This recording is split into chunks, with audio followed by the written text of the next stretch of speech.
ప్రవచించినాడు ప్రవక్తలు క్రీస్తు జన్మ శుభవార్తను.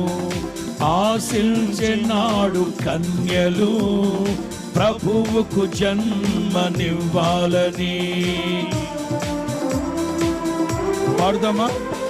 ప్రవచించినాడు ప్రవక్తలు క్రీస్తు జన్మ శుభవార్తను. ఆశించినాడు కన్యలు ప్రభువుకు జన్మనివ్వాలని.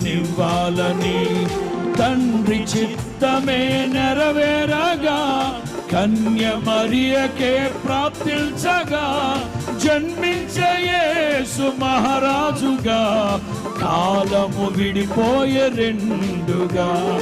జన్మించే యేసు మహారాజుగా కాలము విడిపోయే. రెండు చేతులు పైకెత్తి స్తుతియు మహిమ ప్రభావము ఎల్లవేళల ప్రభుకే. రెండు చేతులు పైకెత్తి పాడాలి. స్తుతియు మహిమ ప్రభావము ఎల్లవేళల ప్రభుకే. పాడదాం పాడదాం. స్తుతియు మహిమ ప్రభావము ఎల్లవేళల ప్రభుకే చెందును. స్తుతియు మహిమ ప్రభావము ఎల్లవేళల ప్రభుకే చెందును.